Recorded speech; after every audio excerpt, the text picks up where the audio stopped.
Assalamualaikum warahmatullahi wabarakatuh. A'udzu billahi minasyaitonir rajim. Bismillahirrahmanirrahim. Innal hamdalillahi nahmaduhu wa nasta'inuhu wa nastahdihi wa nastaghfiruh. Wa na'udzu billahi min shururi anfusina wa min sayyiati a'malina. Man yahdihillahu fala mudilla lahu wa man yudlilhu fala hadiya lahu. Ashhadu an la ilaha illallah wahdahu la sharika lahu wa ashhadu anna Muhammadan 'abduhu wa rasuluh. أما بعد فإن أصدق الحديث كتاب الله خير الهدى هدى محمد صلى الله عليه وسلم وشر الأمور محدثاتها وكل محدثة بدعة وكل بدعة ضلالة وكل ضلالة في النار. Muslim muslimat rahmati Allah, kita sambung perbahasan kitab Al-Kabair karangan Al-Imam Al-Zahabi. Alhamdulillah, pada sesi yang terakhir kita telah pun sampai ke dosa besar yang kedua, iaitu membunuh orang lain. Dan kalau ikutkan buku yang kita gunakan bersama, insya-Allah kita akan bermula pada muka surat yang ke-33. Hadis daripada Abu Hurairah. Kita masih lagi perbahasan bab dosa besar membunuh orang. Bab dosa besar membunuh orang ataupun menghilangkan nyawa secara umumnya.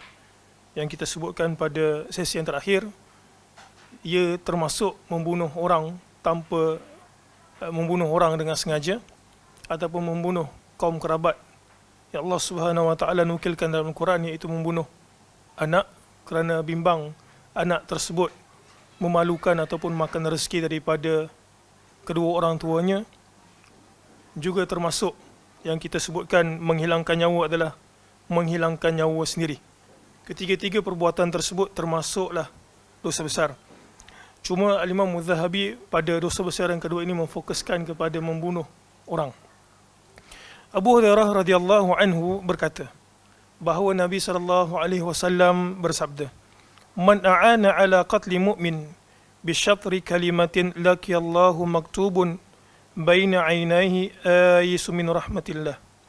Hadis ini seperti mana yang kita sebutkan pada sesi yang akhir, ada kritikan terhadap hadis ini. Pun begitu, kita nyatakan terdapat pelbagai nusus yang lain, di antaranya adalah firman Allah Subhanahu wa taala, a'udzubillahi minasyaitonir rajim, wa ta'awanu 'alal birri wat taqwa wa la ta'awanu 'alal itsmi wal 'udwan. Hendaklah kamu bertolong bantu dalam keadaan takwa dan juga kebaikan, dan janganlah kamu bertolong bantu dalam perihal dosa dan juga kejahatan. Jadi hadis ini menunjukkan ayat Quran tersebut.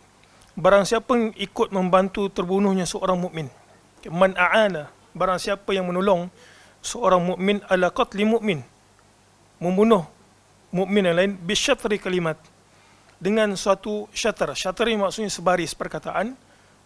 Boleh saja dia menunjukkan di mana orang tersebut berada. Dia tahu kawan dia itu nak bunuh kawan tersebut, dia pun kata ada dekat sana, syatri kalimah. Ataupun disebabkan dia itu membatu api kan, akhirnya berlakulah pergaduhan, maka juga termasuk dalam hadis ini. Nabi SAW menyebutkan, laqiyallahu maktubun baina ainaihi, maka orang ini akan berjumpa depan Allah Subhanahu Wa Taala, tertulis di hadapannya baina ainaihi ayisun min rahmatillah, bahawa dia telah pun putus asa daripada rahmat Allah. Dalam arti kata lain, dia juga terjerumus ke dalam api neraka bersama dengan orang yang membunuh saudaranya. Baik, Muawiyah radhiyallahu anhu berkata, aku pernah mendengar Rasul sallallahu alaihi wasallam bersabda, kullu dhanbin asallahu an yaghfirahu illa ar-rajulu yamutu kafiran aw ar-rajulu yaqtulu mu'minan muta'ammida. Muawiyah radhiyallahu anhu dalam hadis ini katanya, aku mendengar Nabi sallallahu alaihi wasallam bersabda, kullu dhanbin, semua dosa, asallahu ay yaghfirah, boleh sahaja jika Allah Subhanahu wa taala mengkehendaki seorang mukmin itu diampunkan, melainkan dua kategori dosa yang Allah Subhanahu wa taala tidak ampunkan. Ar-rajulu yamutu kafiran, seorang lelaki yang mati dalam keadaan kafir. Ini seperti mana yang kita telah pun nyatakan pada dosa besar yang pertama. Awir rajulu yaqtulu mu'minan, ataupun seorang lelaki membunuh seorang mukmin secara sengaja. Baik, kita pergi kepada syarah. Syarah ini merupakan satu perkara yang menarik yang merungkaikan ayat Allah Subhanahu Wa Taala yang pertama kali kita baca ketika membahaskan dosa besar yang kedua ini. Wa may yaqtul mu'mina muta'ammidan fajaza'uhu jahannamu khalidan fiha wa ghadiba Allahu 'alaihi wa la'anahu wa a'adda lahu 'adzaban 'azima. Kerana dalam surah An-Nisa ayat 93 seolah-olah dia sama dengan syirik, iaitu bila dia melakukan perbuatan tersebut maka dia juga akan kekal di dalam api neraka. Baik, kita bacakan syarah Ibn Uthaymin terhadap dosa ini. Syekh Ibn Uthaymin rahimahullah berkata, kalau kita tengok ada penandaan 23 kat situ pada buku tersebut. Jadi sebenarnya syarah ini kita sebutkan sekali lagi bukanlah syarah Ibn Uthaymin terhadap kitab Al-Kabair, tetapi syarah lain daripada durus beliau yang pelbagai yang ada kaitan maka diletakkan di sini. Jadi ini merupakan syarah terhadap Riyadhus Salihin yang penyusun ataupun editor letakkan. Katanya apa? Mengenai riwayat ini dinukilkannya dari Abdullah bin Umar radhiyallahu anhuma bahawa Rasul sallallahu alaihi wasallam bersabda, seorang mukmin akan selalu dalam kelapangan dalam agamanya selama tidak menumpahkan darah yang diharamkan. Jadi Syekh Ibn Uthaymin mensyarahkan perkataan apa yang dimaksudkan dengan Nabi sallallahu alaihi wasallam, seorang mukmin itu akan jadi baik-baik sahaja dia berada dalam kelapangan agama melainkan dia buat satu dosa, iaitu bunuh orang. Maksudnya di dalam kelonggaran di dalam agamanya selama tidak menumpahkan darah yang diharamkan, yakni selama tidak pernah membunuh seorang mukmin atau kafir zimmi atau orang kafir yang terikat di bawah naungan perjanjian atau orang yang mendapat jaminan keamanan. Jadi kat sini jelas kepada kita bahawa ada beberapa kategori orang yang haram dibunuh. Jelas satu, seorang mukmin. Yang kedua, kalau kita baca kenyataan Syekh bin Uthaymin ini, yang kedua adalah kafir zimmi. Kafir yang berada pada jajahan takluk kaum muslimin yang mereka itu bersetuju untuk membayar jizyah ataupun kita sebut bayar cukai. Bayar cukai kepada negara Islam. Mereka tak terima Islam tapi mereka bernaung di bawah kerajaan kaum muslimin. Yang kedua, kafir mu'ahad. Kafir mu'ahad ini maksudnya adalah kafir yang memeterai perjanjian dengan kaum muslimin. Dia tidak berada di bawah tetapi dia kata kita berdamai, kami tak akan serang kamu. Maka ini juga diharamkan bunuh. Okay? Dan yang keempat adalah orang yang berada pada jagaan kaum muslimin. Okay, kita jaga dia. Mungkin sebab ada beberapa kepentingan. Maka empat kategori orang ini haram untuk dibunuh. Semuanya itu adalah darah-darah yang haram untuk ditumpahkan, yang terdiri dari empat macam. Kaum muslimin, orang kafir zimmi, darah seorang yang terikat di bawah naungan perjanjian, dan darah seorang yang mendapat jaminan keamanan. Sedangkan apa yang paling berat dan paling besar adalah darah seorang mukmin. Adapun darah seorang kafir harbi, orang kafir melakukan perlawanan kat sini maksudnya adalah musuh, tidak termasuk darah yang diharamkan. Maksudnya kalau perang kita itu mestilah dengan kafir harbi. Maka itu tak ada masalah untuk ditumpahkan. Atau maksudnya memang medan itu adalah medan untuk bunuh musuh. Apabila seorang telah menumpahkan darah yang diharamkan, maka agamanya akan terasa sempit baginya. Baik. Maksudnya bahawa dadanya akan terasa sempit dikarenakan dosa tersebut, sehingga akhirnya ia akan keluar dari agama Islam murtad dan ia akan mati dalam keadaan kafir. Inilah intisari dari firman Allah Ta'ala, وَمَنْ يَقْتُلْ مُؤْمِنًا مُتَعَمِّدًا فَجَزَاؤُهُ جَهَنَّمُ خَالِدًا فِيهَا وَغَضِبَ اللَّهُ عَلَيْهِ وَلَعَنَهُ وَأَعَدَّ لَهُ عَذَابًا عَظِيمًا. Ini kita telah pun huraikan ayat Quran ini.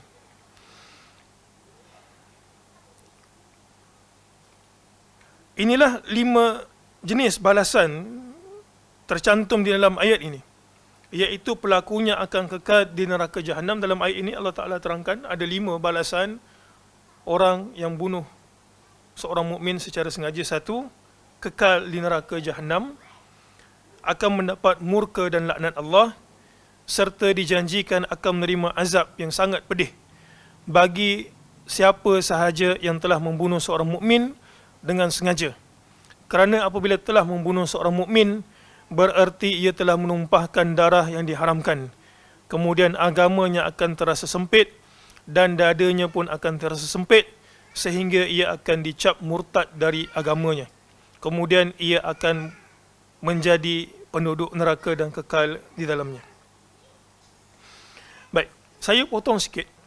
Sekarang ni kita nak bincangkan, ataupun Syekh Ibn Uthaymin bincangkan, sebab pada ayat yang ke-93 surah An-Nisa itu, seolah-olah kalau dia bunuh orang, dia bertaubat macam mana sekalipun, dia sama dengan syirik, dia kekal dalam api neraka. Jadi apa jalan keluar bagi orang yang telah pun melakukan dosa seperti ini? Seolah apakah dia tidak ada taubat kalau dia bertaubat, ataupun taubatnya macam mana? Baik, akan tetapi pada muka surat 35 di bawah sekali itu, akan tetapi bagaimana bentuk taubatnya itu? Maksudnya orang tu bunuh orang, kemudian dia bertaubat, dia insaf. Apa jadi dengan taubatnya itu? Kerana membunuh seorang mukmin berkaitan dengan 3 macam hak. Ini juga kita telah huraikan, tapi untuk kita peringat semula, kita baca. Pertama adalah hak Allah. Kalau seorang itu buat dosa, maka dosa itu merupakan hak Allah yang tidak patut seorang mukmin langgar. Dia pergi langgar. Kemudian adalah hak yang terbunuh. Yang terbunuh maksudnya kita telah pun buat zalim kepada hamba Allah. Yang ketiga adalah hak wali si korban. Okay? Jadi ada 3 hak. Bunuh orang terkait dengan 3 hak. Inilah yang kita sebutkan pada sesi lepas. Kalaulah satu orang itu masih lagi berada dalam kelapangan agama, kecuali kalau dia terbabit dosa bunuh. Kerana apa? Dia kena settle 3 hak ini. Hak Allah, hak dengan orang yang mati dia bunuh, dan juga hak dengan keluarga yang mati dibunuh. Jadi sempit dada tu. Apabila seorang bertaubat dari hak Allah, maka Allah akan mengampuninya. Ini mudah. Okay? Ini mudah. Maksudnya kita taubat sungguh-sungguh, ikhlas, kemudian kita tidak mengulangi perbuatan yang sama, kita melazimi perkara-perkara kebaikan, tambah dengan perkara-perkara sunat, maka Allah Subhanahu Wa Taala insya-Allah akan terima taubat seseorang. Si korban memiliki hak dari si pelaku. Akan tetapi si korban telah terbunuh. Tentu ia tidak bisa membalasnya di dunia. Apakah taubat si pelaku akan mendatangkan ampun dari Allah bagi si pelaku, ataukah hukum qisas harus ditegakkan pada hari kiamat? Inilah yang menjadi perdebatan di kalangan ulama. Kita tahu kalau dosa dengan Allah kena menyesal, azam tak buat lagi, dan kita telah pun sebutkan. Tapi kalau membabitkan dengan makhluk, apa perkara kita kena buat? Kalau dengan makhluk, kalau ada harta kita ambil, kita kena pulang. Tapi sekarang ni nyawa tu bukan kita yang punya. Allah Subhanahu Wa Taala yang mematikan dan menghidupkan. Dan benda tersebut telah pun hilang dan tidak boleh dikembalikan. Ini yang menjadi muskil. Sebahagian ulama ada yang mengatakan bahawa hak si korban tidak akan gugur kerana si pelaku telah bertaubat. Sebab memang dia telah mati dan tidak boleh dikembalikan. Kerana di antara syarat-syarat taubat adalah harus mengembalikan sesuatu yang pernah dizaliminya kepada si pemiliknya. Sedangkan si korban tidak bisa menerima tebusan dari si pelaku atas kezalimannya. Ini yang tak settle, yang kena dia bawa dekat akhirat. Kerana korban tersebut telah meninggal dunia, sehingga hukum qisas harus ditegakkan terhadap si pelaku di hari kiamat nanti. Akan tetapi zahir dari ayat-ayat yang telah kita bahas di dalam surah Al-Furqan di atas menunjukkan bahawa Allah akan mengampuninya dengan ampunan yang sempurna apabila Allah mengetahui kejujuran taubat seorang hamba. Maka dia akan memberikan keampunannya kepadanya atas hak saudaranya yang telah dibunuhnya. Jadi ringkas kesimpulannya, kalaulah seorang itu telah pun membunuh saudaranya seagama, dia bertaubat, apakah taubatnya diterima? Ringkasnya adalah taubatnya itu diterima kalau dia memenuhi syarat taubat. Tinggal lagi dia kena settle dekat akhirat. Siapa yang baca Riyadhus Salihin, dia tahu bahawa ada hadis yang juga kita sebutkan pada minggu ataupun sesi yang terakhir. Dia akan bawa kepalanya datang jumpa Allah Subhanahu Wa Taala. Ya Allah, ini saudaraku telah pun membunuh aku. Kemudian Allah Subhanahu Wa Taala berbicara kepada orang yang dizalimi, bawa kepala dia tu. Apakah engkau nak syurga? Akhirnya Allah Subhanahu Wa Taala sebutkan, kalau engkau nak syurga, balasan kebaikan, maka hendaklah engkau mengampuni saudaramu. Maka dia pun redha untuk masuk syurga dan mengampuni saudaranya, dan akhirnya kedua-dua sekali masuk ke dalam syurga. Tapi jangan dilupa, dia ada satu lagi hak, iaitu hak siapa? Hak wali korban. Kita baca yang kat bawah tu. Sedangkan hak ketiga iaitu hak wali korban. Hal ini menyangkut kerelaan dari wali korban. Dia ada dua. Jadi keluarga ada dua pilihan. Sama ada untuk melakukan timbal balas, maksudnya bunuh semula, ataupun secara istilah kita sebut sebagai qisas, ataupun menerima diat. Menerima diat. Diat ni maksudnya adalah tebusan terhadap nyawa yang perlu dibayar.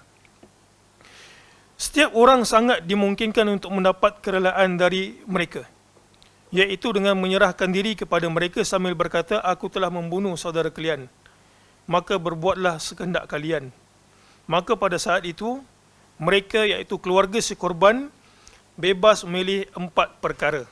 Ada 4 perkara yang Syekh Ibn Uthaymin sebut kalau ada anggota keluarga terbunuh dan orang itu pergi menyerah diri. Baik, di antaranya, satu, memaafkannya begitu saja. Agak-agak ada tak yang buat macam ini? Ada Kisah siapa? New Zealand. Itu memang hebatlah. Tapi kalau kena kat kita, la qadarallahu lahu. Semoga Allah Ta'ala tak menimpakan kita ujian seperti ini. Tapi kalau kena kat kita, apa agak-agak kita nak dia tu diperlakukan? Satu, maafkan begitu saja, yang sangat jarang berlaku. Dua, membunuhnya sebagai bentuk qisas. Kita kata, kami pilih keluarga dah musyawarah, dah bermusyawarat, maka kami nak qisas. Dua. Ataupun yang ketiga, meminta diat, tebusan sejumlah wang dari si pelaku. Dan bisa pula berdamai dengannya dengan sebuah perdamaian yang nilainya lebih rendah daripada diat atau yang setara dengan diat. Semua ini dibolehkan menurut kesepakatan para ulama. Yang keempat tu maksudnya berdamai, tapi dia dalam masa yang sama minta pampasan. Sama ada pampasan tersebut sama dengan harga diat sebenar, ataupun ada perasaan kasihan dikurangkan sedikit.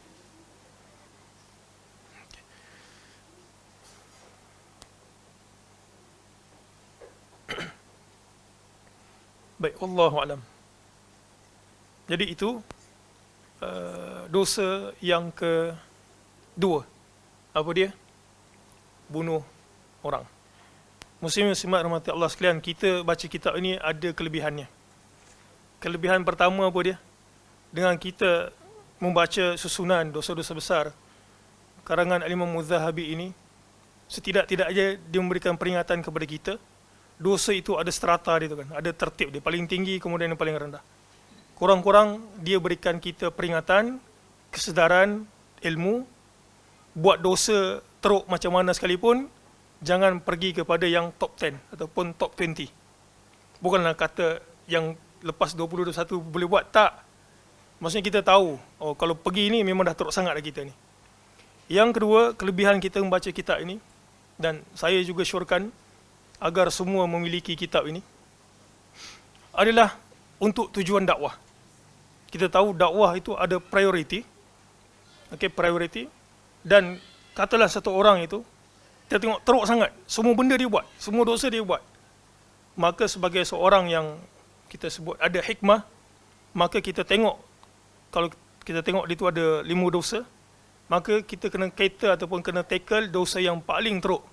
Kemudian yang kedua teruk, barulah kita beransur-ansur dakwah dia secara sempurna.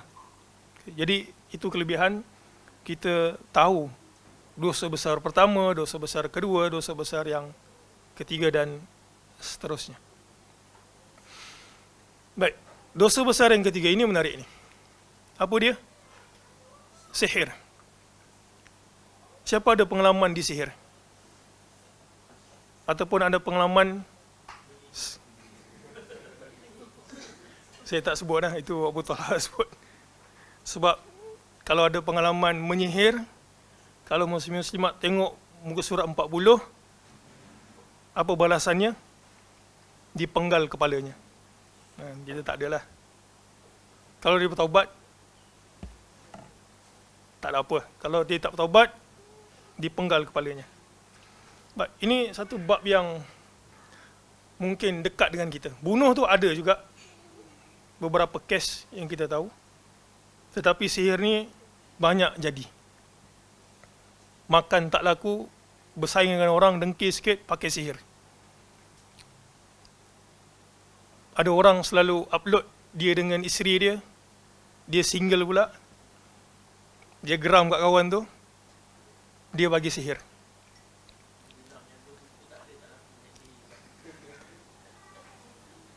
La qadarallahu lahu, tapi ya, mungkin mana tahu diuji gitu.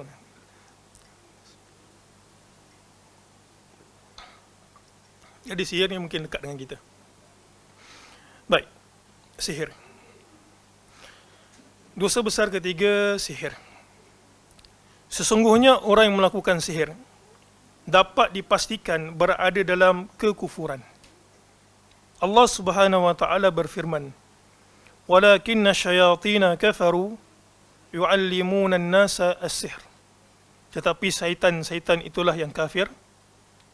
Mereka mengajarkan sihir kepada manusia. Tujuan syaitan mengajarkan sihir kepada manusia agar mereka menyekutukan Allah Ta'ala. Allah Ta'ala berfirman tentang dua malaikat bernama Harut dan Marut. Pernah dengar tak kisah Harut Marut? Apa kisahnya?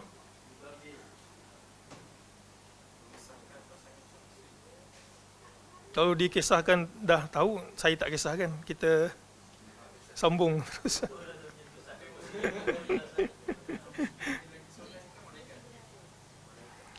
Allah Ta'ala berfirman tentang dua malaikat. Jadi seolah Al-Imam Muz-Zahabi memilih pandangan bahawa Harut dan juga Marut merupakan malaikat. وَمَا يُعَلِّمَانِ مِنْ أَحَدٍ حَتَّى يَقُولَ إِنَّمَا نَحْنُ فِتْنَةٌ فَلَا تَكْفُرْ فَيَتَعَلَّمُونَ مِنْهُمَا مَا يُفَرِّقُونَ بِهِ بَيْنَ الْمَرْءِ وَزَوْجِهِ. Padahal keduanya tidak mengajarkan sesuatu kepada seorang sebelum mengatakan sesungguhnya kami hanyalah cobaan fitnah. Sebab itu janganlah kafir. Maka mereka mempelajari dari keduanya malaikat itu apa yang dapat memisahkan di antara seorang suami dan isteri. Surah Al-Baqarah ayat 102. Sebenarnya ayat yang pertama kita baca, dia satu ayat dengan ayat ini, cuma dipisahkan ataupun dipecahkan. Baik, jadi marilah sama-sama kita tengok Quran. Surah Al-Baqarah ayat 102. Ini satu kisah yang menarik, juga menjadi satu perbahasan di kalangan para ulama tafsir. 102.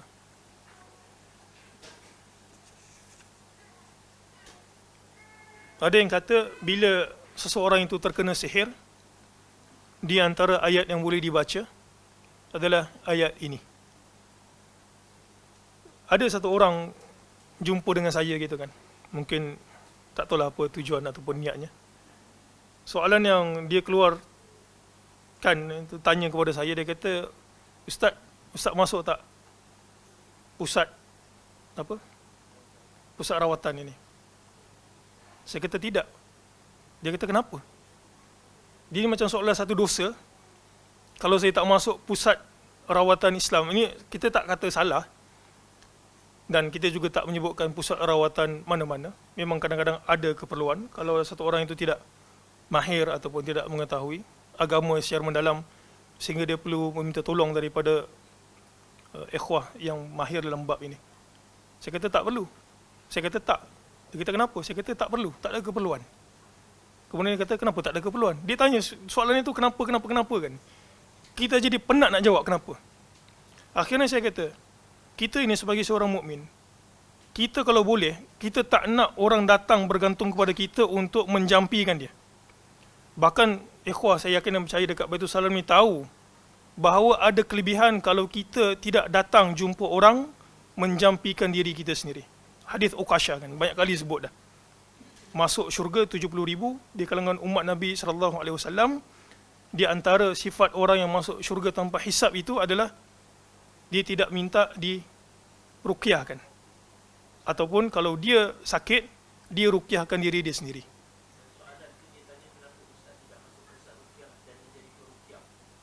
Dia kata kenapa? Bukan. Laki-laki. Kalau perempuan, ikat dekat pokok aje. Letak kerengga keluar syaitannya. Ada orang kata macam tu kat saya. Tak. Kat mana tadi? Ini gangguan ni. Kita kalau boleh, kita nak orang itu belajar supaya dia boleh meruqyahkan diri sendiri dan tidak bergantung kepada kita. Kadang-kadang dia tengok kita punya ruqyah tu tak mujarab, dia pergi ke mana-mana gitu kan. Ada yang saya kenal, dia kata ini tak mujarab, sampai ke Perak, sampai ke Thailand gitu, pergi. Yang saya tahu keluarga dia itu adalah something, kemudian begitu tak mujarab, pergi sekitar sini tak mujarab. Kita kata kenapa tak ruqyah diri sendiri? Dan kenapa tidak buat satu perkara yang menyebabkan dia tidak diganggu oleh golongan seperti ini ataupun syaitan. Okey, baik.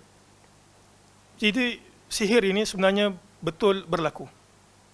Kepada Nabi SAW berlaku disihir oleh Labib ibnu Al-Asam, seorang penyihir Yahudi. Dekat Sahih Bukhari, Adabul Mufrad, juga Muwatta' Malik, dia kisahkan bahawa Aisyah radhiyallahu anha ada satu hamba yang dia bebaskan secara mukatab. Mukatab tahu? Mukatab ini, mudabbar. Mukatab, dia kata kalau kau bayar sekian, maka engkau bebas. Dia mudabbar. Aisyah kata, engkau bebas sekiranya aku meninggal dunia. Jadi apa jadi dekat jariah tersebut, hamba perempuan tersebut? Dia sihir Aisyah. Dia sihir Aisyah dan Aisyah sakit. Akhirnya ringkas cerita, Aisyah kata, engkau yang menyihir aku? Jariah tu kata, ya. Kata, kenapa? Dia kata, aku nak engkau mati supaya aku bebas. Kesimpulannya apa? Orang soleh boleh terkena sihir. Nabi SAW terkena sihir. Isteri Nabi SAW Aisyah terkena sihir. Apatah lagi kita. Tak kisahlah. Ustaz tak ustaz, penjual buku tak penjual buku, nak kena juga. Yang mana tahu dia geram gitu.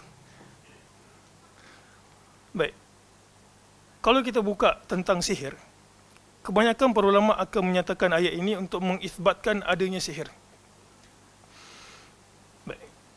Dalam ayat 102, Allah Subhanahu wa taala berfirman, "Wattaba'u ma tatlu asy-syayatinu 'ala mulki Sulaiman. Wa ma kafara Sulaiman walakinna asy-syayatina kafaru yu'allimuna an-nasa as-sihr.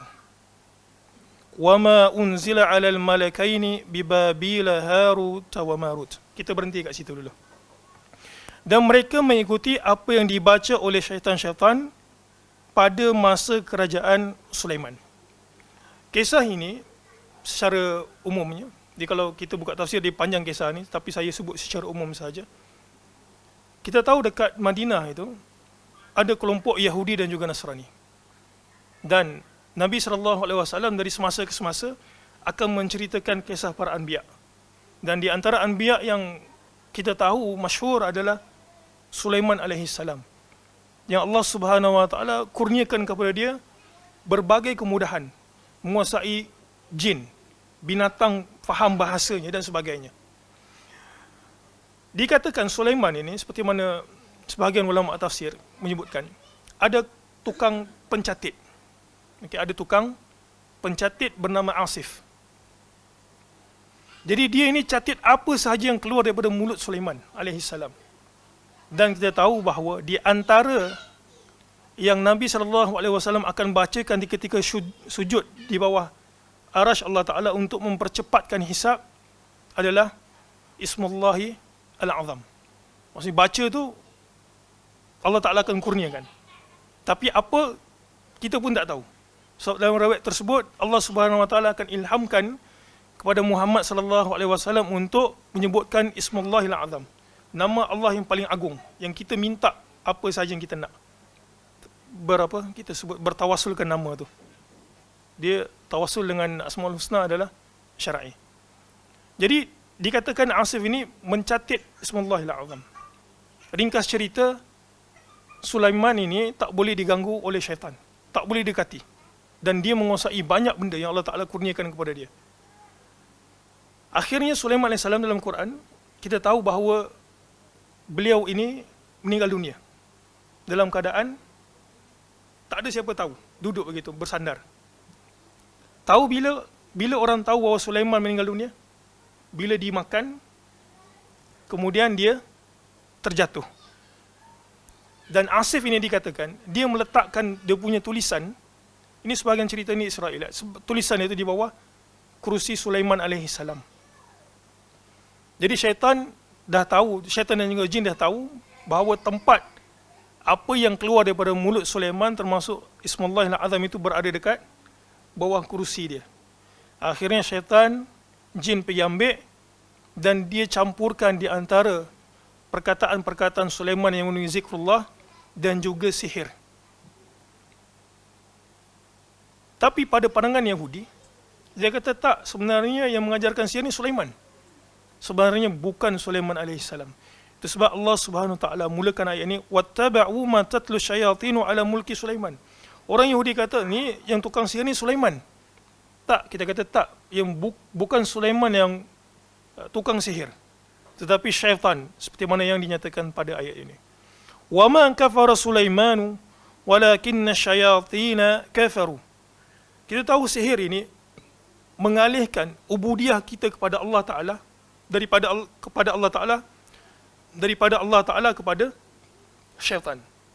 Dan satu orang itu tidak akan mencapai makam sihir yang boleh memberikan kesan kepada orang, melainkan apa? Dia buat perkara-perkara syirik, kufur. Sebut apa saja. Ada yang menghina Quran, ada yang meletakkan Quran ini di tempat-tempat yang tak senonoh, ada yang mencalik dengan najis dan sebagainya. Jadi perbuatan itu kufur. Allah Subhanahu Wa Ta'ala sebut, wama kafara Sulaiman. Sulaiman tak kufur. Sihir ini, apa saja bentuknya, dia akan membawa kepada kekufuran. Baik. Wama unzila 'alal malakaini bi Babila Harut wa Marut. Baik, ini ayat ini yang menjadi satu kemusykilan, menjadi satu perbahasan para ulama, apakah yang dimaksudkan dengan firman Allah Ta'ala, wama unzila 'alal malakaini bi Babila Harut wa Marut. Sebab pada kita sebut apa, potongan yang pertama ayat tersebut, Allah menafikan bukan Sulaiman yang mengajarkan sihir. Kemudian ayat berikutnya, bukan ayat berikutnya, maksudnya ialah ayat berikutnya pada satu ayat ini, Allah Ta'ala kata, wama unzila 'alal malakain. Kalau kita terjemah kat situ, apa terjemahnya kalau muslim-muslimat tengok Quran? Apa terjemahnya?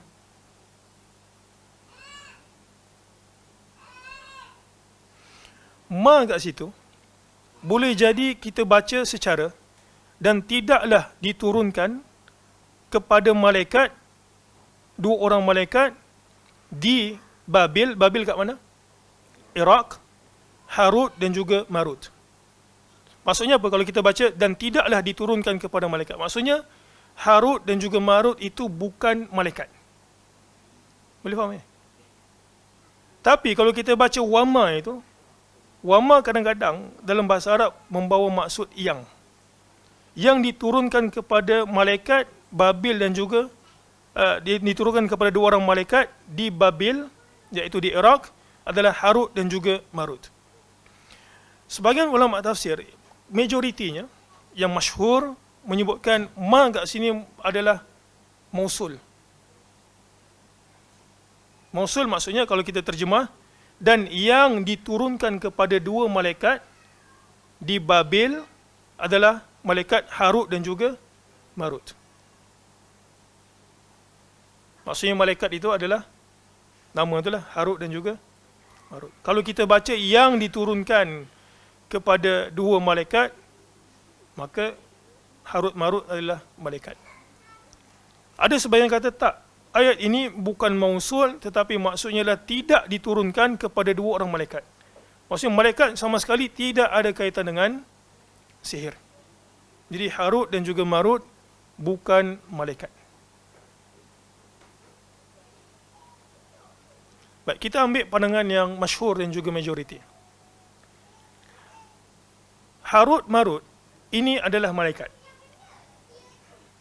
yang Allah Subhanahu wa taala turunkan ke bumi untuk mengajarkan manusia sihir. Okey. Itu zahir ayat itu.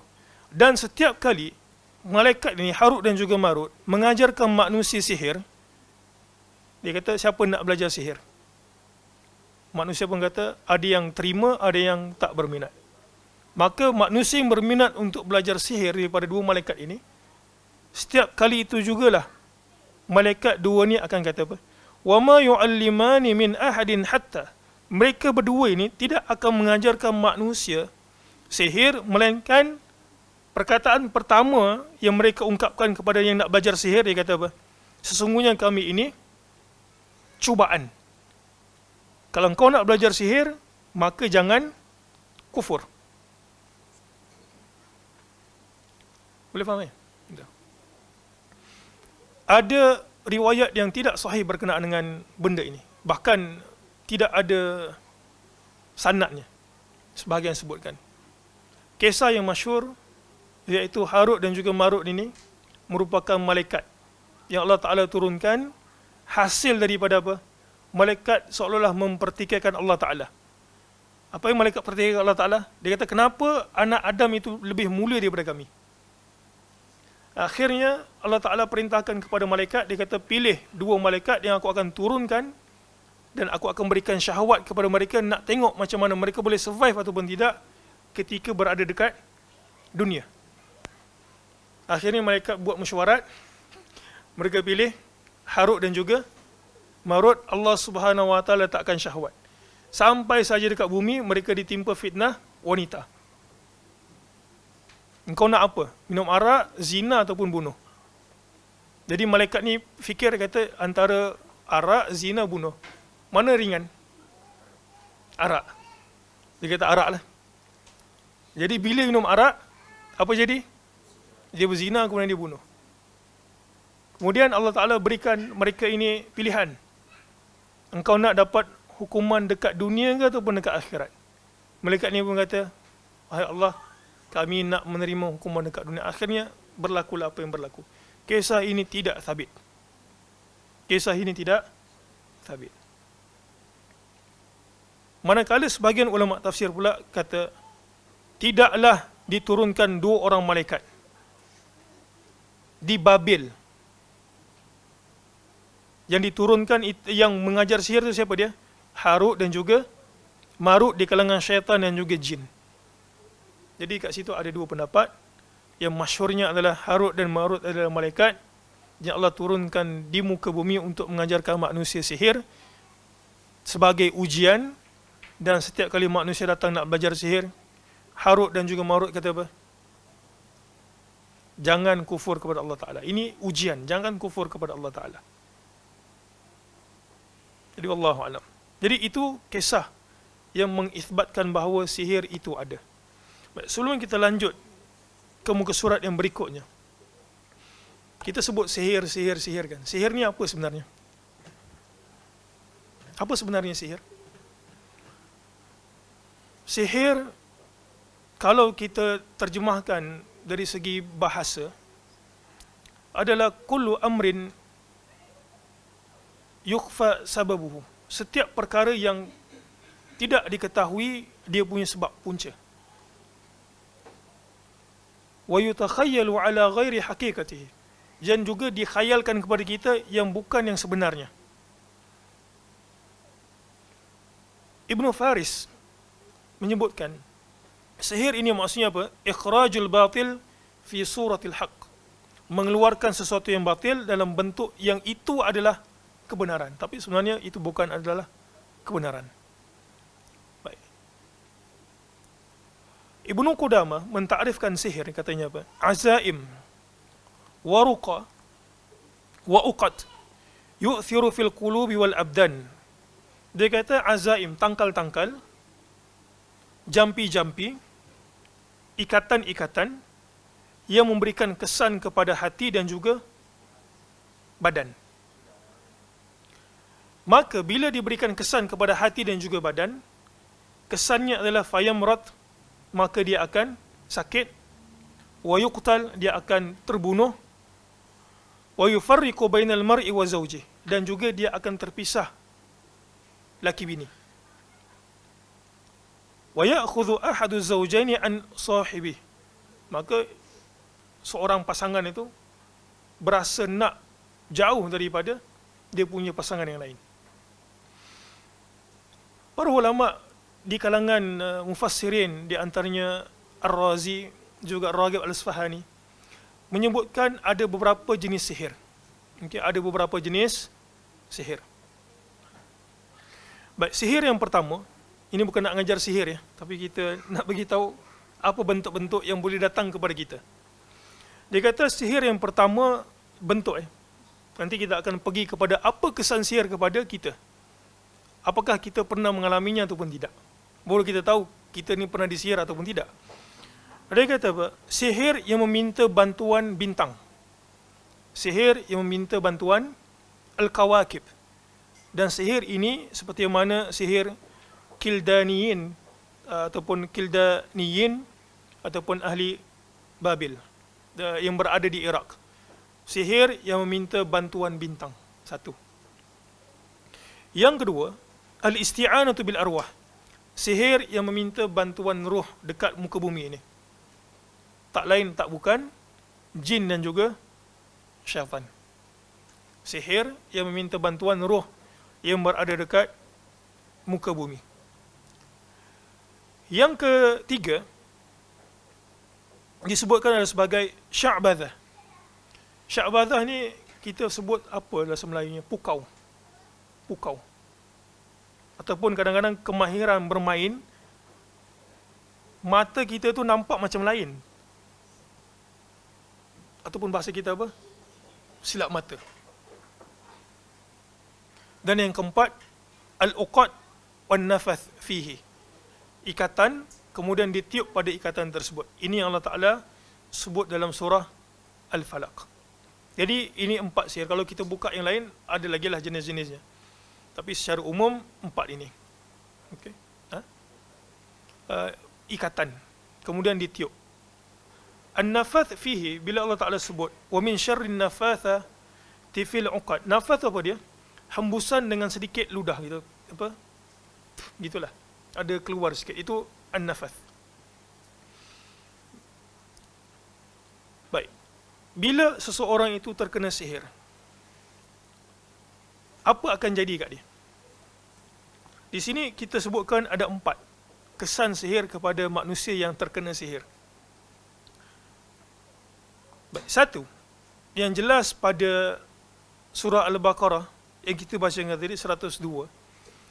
Kesannya adalah seorang isteri ataupun pasangan akan berpisah. Okey, isteri ataupun suami rasa jelek terhadap pasangan. Yang menariknya, Ibnu Katsir ada mengulas perkara ini. Dia kata apa? Macam mana sihir ini berkesan kepada pasangan? Tak tahulah, yang dah berpasangan tu cuba tengok. Ada tak benda ini jadi? Dia kata apa? Wasababu tafriq baina zawjain. Dan punca terpisahnya dua orang pasangan ini, ma yukhayyalu ila ar-rajuli aw al-mar'ah minal akhar min su'il manzar. Dikhayalkan kepada si lelaki bila dia tengok dia punya isteri, ataupun dikhayalkan kepada seorang isteri bila dia tengok dia punya laki, su'ul manzar, serba tak kena, buruk belaka.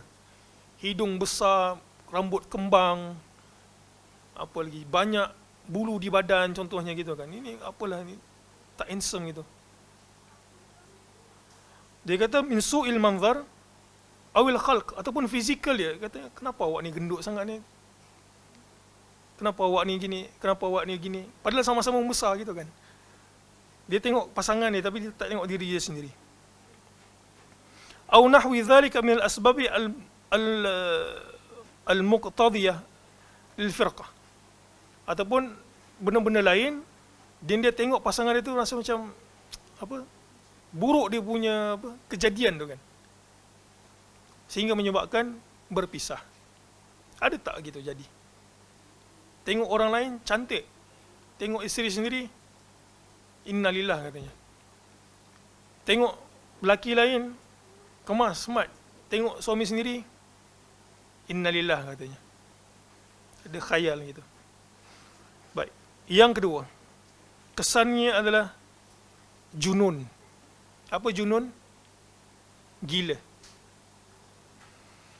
Gila ni maksudnya dia kehilangan akal ataupun kadang-kadang lupa. Secara kesimpulannya, sihir junun ini kesannya adalah apa? Dia tidak ada kemampuan untuk menilai sesuatu ataupun melakukan sesuatu. Dia bergantung kepada orang. Adamul qudrah ala tahakkum fi nafsi, dia tak ada kemampuan untuk apa? Diri dia tu sendiri nak ke mana kan? Dia arah orang, dia pun ikut.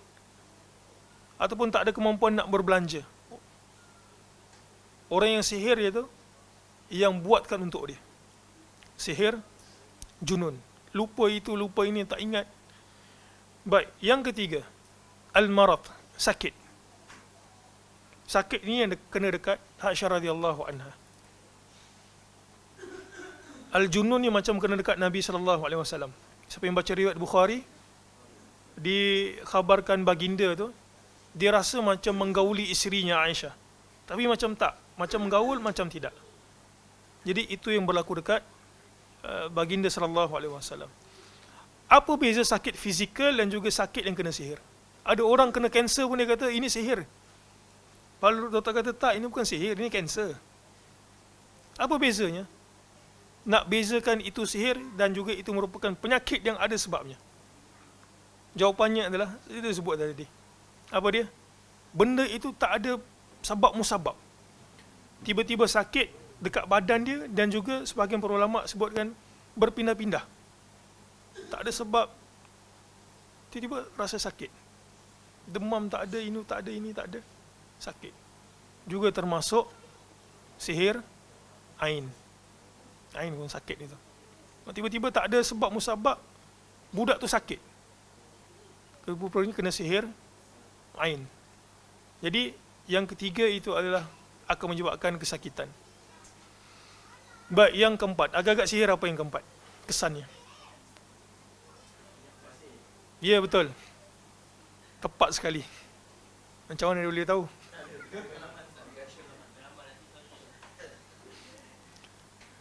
Dia kata kesannya adalah jatuh cinta. Kesannya adalah jatuh cinta. Menariknya bila saya baca tentang sihir jatuh cinta ni, sebagian ahlul ilm memberikan contoh, isteri yang tak nak suaminya cari lain, maka dia akan gunakan sihir ini. Apa kalau Melayunya apa? Bukan pengasih, itu common sangat. Gitulah, nasi gitu. Nasi goreng. Tapi sihir ini ada dia punya drawback dia kan.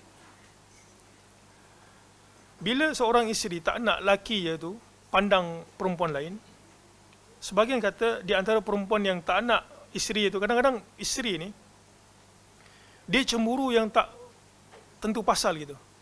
Bahkan kadang-kadang kalau suaminya buat baik kepada keluarga dia, kalangan adik dia ataupun mak dia, dia kadang-kadang ada rasa rasa cemburu gitu, rasa tergugat dia punya kedudukan. Jadi apa dia buat? Dia sihir suami dia. Dia punya drawback apa? Dia tak nak suaminya suka perempuan lain. Drawbacknya apa? Dia lupa yang dia tu perempuan. Akhirnya suaminya pun benci kat dia sekali.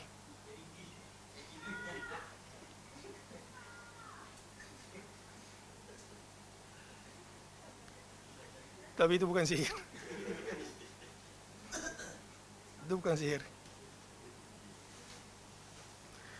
Ya, jadi itu adalah 4 bentuk-bentuk sihir yang ada.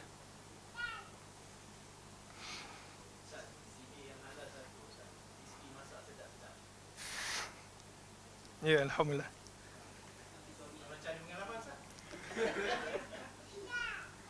Nak pengalaman macam mana? Tak ada. Okey, baik. Muka surat berikutnya.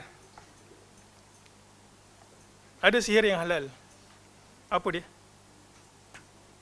Bukan masak sedap lah. Ini yang sabit dalam nas. Pandai mengayat. Pandai mengayat.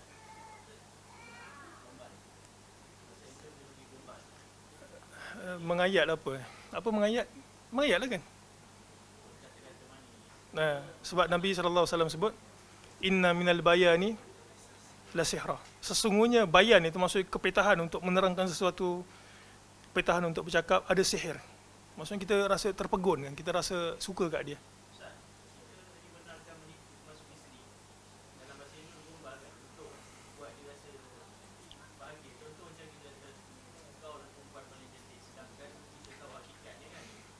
Kena letak takit sikit lah di mataku.